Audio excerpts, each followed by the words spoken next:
नमस्कार, मैं शिवानी रतूड़ी आर्यभट्ट टाइम्स में आपका स्वागत करती हूं, जहां आप जानेंगे 8 मार्च की बिहार की 7 बजे तक की सभी ताजा बड़ी खबरों के बारे में। उससे पहले एक नजर सुर्खियों की ओर। नीतीश वर्सेस राबड़ी, बिहार विधान परिषद में सियासी घमासान, महागठबंधन में राजद बड़ा भाई कांग्रेस ने किया साफ। बिहार चुनाव में पवन सिंह की पत्नी की भी एंट्री, निर्दलीय लड़ने के लिए दिए संकेत। विधानसभा में हंगामा, विपक्ष के सामने हाथ जोड़ते दिखे सीएम नीतीश। बहुआ बनाम अनुभव, सम्राट चौधरी का तेजस्वी यादव पर तीखा वार। बढ़ते हैं खबरों की ओर विस्तार से। खटारा बयान पर पलटवार, जीतन राम मांझी का तेजस्वी यादव पर तगड़ा हमला। जी हां, बिहार की सियासत में खटारा बयान को लेकर घमासान तेज हो गया है। केंद्रीय मंत्री जीतन राम मांझी ने तेजस्वी यादव पर करारा तंज कसते हुए कहा है कि वे खुद खटारा से कम नहीं है, बस बोलते रहते हैं लेकिन तजुर्बे की कमी है। उन्होंने कहा नीतीश कुमार को बिहार का चाणक्य कहा जाता है और वह फिर से सीएम बनेंगे। मांझी ने यह भी कहा कि तेजस्वी अगर अपने पिता के बेटे नहीं होते तो शायद आज क्रिकेट खेल रहे होते। बिहार की राजनीति में यह युवा बनाम अनुभव की जंग कब तक चलेगी? बढ़ते हैं अगली खबर की ओर। चुनावी मैदान में वादों की बौछार, कौन मारेगा बाजी? जी हां, बिहार विधानसभा चुनाव नजदीक आते ही घोषणाओं की बारिश शुरू हो गई है। तेजस्वी यादव ने 200 यूनिट फ्री बिजली, माई बहन सम्मान योजना और गरीब बुजुर्गों के लिए पेंशन का वादा किया है। तो नीतीश कुमार की टीम भी दावों में पीछे नहीं हट रही। अब इस दौर में प्रशांत किशोर भी कूद गए हैं और 5 बड़े चुनावी वादे कर दिए हैं। उनकी सरकार बनेगी या नहीं, यह तो जनता का फैसला तय करेगा, लेकिन इतना साफ है कि इस चुनाव में वादों की सियासत अपने चरम पर है। अगली खबर की ओर। महागठबंधन में सुलह के संकेत, राजद रहेगा बड़ा भाई। जी हां, बिहार में महागठबंधन के भीतर सीट बंटवारे को लेकर जारी तनातनी अब शांत होती दिखाई दे रही है। कांग्रेस सांसद तारिक अनवर ने बयान दिया है कि राजद ही बड़े भाई की भूमिका में रहेगा। सीट बंटवारे में उन्होंने कहा है कि अभी तक कोई बैठक या चर्चा शुरू नहीं हुई है। साथ ही साफ कर दिया कि जिस पार्टी के पास ज्यादा विधायक होंगे, मुख्यमंत्री भी उसी का होगा। उनके इस बयान से महागठबंधन में सहमति के संकेत मिल रहे हैं, लेकिन असली तस्वीर तब साफ होगी जब सीटों को लेकर औपचारिक चर्चा शुरू हो जाएगी। बढ़ते हैं अगली खबर की ओर। शराबबंदी पर गरमाई सियासत, तेजस्वी के बयान से हलचल। जी हां, बिहार में शराबबंदी पर नई बहस छिड़ गई है। तेजस्वी यादव ने ताड़ी बिक्री पर लगी रोक हटाने की बात कहकर राजनीतिक हलकों में हलचल मचा दी है। इस पर बीजेपी नेता मनोज तिवारी ने तंज कसते हुए कहा कि बीजेपी 56 इंच सीना वाली पार्टी है, जबकि बाकी 56 इंच जीभ वाले हैं। कांग्रेस विधायक ने भी तेजस्वी के सुर में सुर मिलाते हुए कहा कि उनकी सरकार बनी तो शराबबंदी कानून खत्म कर देंगे। उधर प्रशांत किशोर ने इसे बिहार के लिए घाटे का कानून बताया। शराबबंदी पर फिर से छिड़ी इस बहस ने चुनावी सियासत को और भी ज्यादा गरमा दिया है। बढ़ते हैं अगली खबर की ओर। रसोइया बहनों का हक बनाम सरकार, तेजस्वी ने भरी हुंकार। जी हां, बिहार में मिड डे मील योजना के तहत काम कर रही रसोइया बहनों का संघर्ष अब उग्र होता जा रहा है। पटना के गर्दनी बाग धरना स्थल पर अपनी मांगों को लेकर जुटी रसोइया बहनों को नेता प्रतिपक्ष तेजस्वी यादव का समर्थन मिला है। तेजस्वी ने मौके पर पहुंचकर सरकार पर तीखा हमला बोला और रसोइयों की बदहाली के लिए नीतीश सरकार को जिम्मेदार ठहराया। जी हां, उन्होंने कहा कि जो बहनें बच्चों को पेट भरती है, उनकी उपेक्षा सरकार की असंवेदनशीलता को दर्शाती है। रसोइयों बहनों का आक्रोश बढ़ता जा रहा है और यह आंदोलन सरकार के लिए बड़ी चुनौती बन सकता है।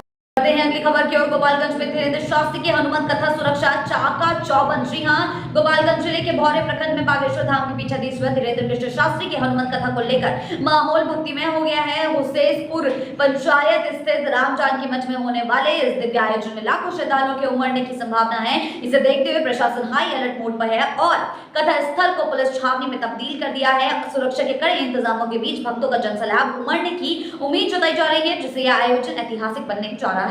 अगली खबर की ओर। नीतीश वर्सेस राबड़ी, बिहार विधान परिषद में सियासी घमासान। जी हां, बिहार विधान परिषद में जबरदस्त हंगामा देखने को मिला है। सीएम नीतीश कुमार ने राबड़ी देवी पर तीखा हमला बोलते हुए कहा, इनके हस्बैंड जेल गए तो वाइफ को मुख्यमंत्री बना दिया। उन्होंने विपक्ष पर महिलाओं के लिए कुछ ना करने का आरोप भी लगाया। राबड़ी देवी ने भी पलटवार किया। अब सवाल यह है, बिहार की राजनीति में ये तकरार और कितना बढ़ेगा? बढ़ते हैं अगली खबर की ओर। बिहार में कैंसर का खतरा, चौंकाने वाली रिपोर्ट आई सामने। जी हां, बिहार विधानसभा में मंत्री मंगल पांडे ने राज्य में कैंसर की रोकथाम और उपचार को लेकर सरकार के प्रयासों की जानकारी दी। उन्होंने होमी भाभा कैंसर अस्पताल द्वारा किए गए सर्वे को चौंकाने वाले आंकड़े साझा किए, जिसमें गृहिणियों में 45%, किसानों में 12.7% और सरकारी कर्मचारियों में 9.7% कैंसर के शिकारी पाए गए। हैरान करने वाली बात यह रही कि 30% मरीज निरक्षर थे, जबकि 19.7% कॉलेज जाने वाले छात्र भी इस बीमारी से जूझ रहे हैं। यह रिपोर्ट बिहार में कैंसर के बढ़ते खतरे की ओर इशारा कर रही है, जिससे निपटने के लिए ठोस कदम उठाने की जरूरत है। बढ़ते हैं अगली खबर की ओर। बिहार का स्वाद विदेश तक, नीतीश ने सुधा एक्सपोर्ट की दी सौगात। जी हां, बिहार के मशहूर ब्रांड सुधा ने अब अंतर्राष्ट्रीय बाजार में कदम रख दिया है। मुख्यमंत्री नीतीश कुमार ने गुरुवार को एक अणे मार्ग से सुधा के पहले एक्सपोर्ट कंसाइनमेंट का शुभारंभ किया। जी हां, इस ऐतिहासिक मौके पर सीएम ने 2 वाहनों को हरी झंडी दिखाकर रवाना किया, जिनमें बिहार की शान मखाना, घी और गुलाब जामुन विशेष रूप से भेजे जा रहे हैं। यह कदम न सिर्फ बिहार के स्वाद को दुनिया भर में पहुंचाने का काम करेगा, बल्कि राज्य के दुग्ध और खाद्य उद्योग को भी नई ऊंचाइयों तक ले जाएगा। बढ़ते हैं अगली खबर की ओर। बिहार चुनाव में पवन सिंह की पत्नी की एंट्री, निर्दलीय लड़ने के दिए संकेत। जी हां, भोजपुरी सुपरस्टार पवन सिंह की पत्नी ज्योति सिंह चुनावी मैदान में उतरने की तैयारी में है। हालांकि उन्होंने अभी सीट का खुलासा नहीं किया है। पार्टियों से बातचीत जारी है, लेकिन अगर टिकट नहीं मिला तो वे निर्दलीय चुनाव लड़ने के लिए भी तैयार है। जी हां, वहीं पवन सिंह के चुनाव लड़ने की खबर पर ज्योति ने कहा, अगर वो लड़ते हैं तो मैं उनके लिए प्रचार करूंगी। अब देखना दिलचस्प होगा कि भोजपुरी इंडस्ट्री से राजनीति तक पवन सिंह और उनकी पत्नी कितनी दूर तक जाते हैं। बढ़ते हैं अगली खबर की ओर। नीतीश सरकार के बजट पर सवाल, राजद सांसद ने की जांच की मांग। जी हां, राजद सांसद सुधाकर सिंह ने बिहार के 2025-26 के बजट पर बड़ा सवाल खड़ा किया है। उन्होंने आरोप लगाया कि पर्यावरण विभाग को दिए गए 25 करोड़ रुपए की पारदर्शिता संदेह के घेरे में है। इस फंड को बिहार ग्रीन डेवलपमेंट कंपनी के तहत रखा गया है, लेकिन सरकार को इसकी आर्थिक अपराध इकाई से जांच करवानी चाहिए। जी हां, सांसद के इस बयान ने सियासी हलचल बढ़ा दी है, जिससे बजट पर नई बहस छिड़ गई है। बढ़ते हैं अगली खबर की ओर। विधानसभा में हंगामा, विपक्ष के सामने हाथ जोड़ते दिखे सीएम नीतीश। जी हां, बिहार शरीफ में 26 साल की युवती की बर्बर हत्या को लेकर बिहार विधानसभा में विपक्ष का हंगामा जारी रहा। माले विधायकों के जोरदार प्रदर्शन के बीच सीएम नीतीश कुमार खुद खड़े हुए और हाथ जोड़कर अपील की, काहे के लिए इतना हंगामा कर रहे हैं। उन्होंने भरोसा दिलाया कि जो भी गड़बड़ करेगा उस पर सख्त एक्शन लिया जाएगा। जी हां, वहीं विधान परिषद में भी नीतीश का गुस्सा विपक्षी नेताओं पर फूटा। क्या सरकार इस जघन्य अपराध पर ठोस कदम उठाएगी?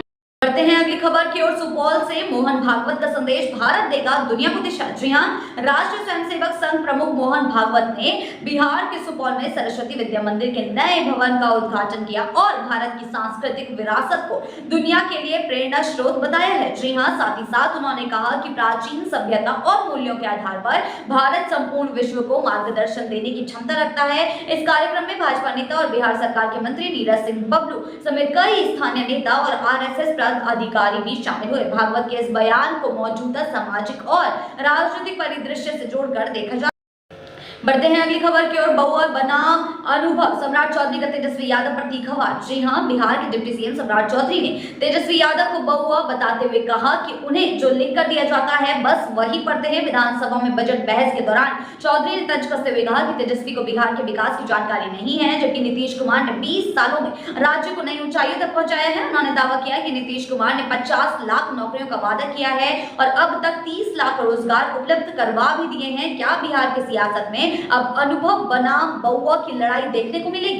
करते हैं आखिरी खबर की ओर। नीतीश फिट या तेजस्वी अनफिट, बीजेपी विधायक का तेज हमला। जी हां, बिहार की सियासत में सेहत और उम्र को लेकर जुबानी जंग तेज हो गई है।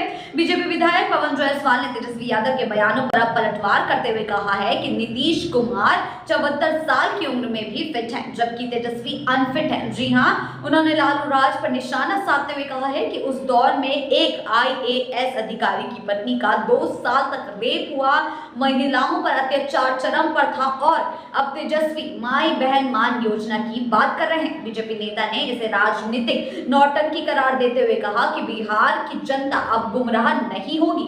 ऐसी ही बिहार की ताजा बड़ी खबरों के लिए जुड़े रहिए आर्यभट्ट टाइम्स के साथ ही चैनल को सब्सक्राइब करना ना भूलें और हमारी फेसबुक और वेबसाइट के साथ भी जरूर जुड़े।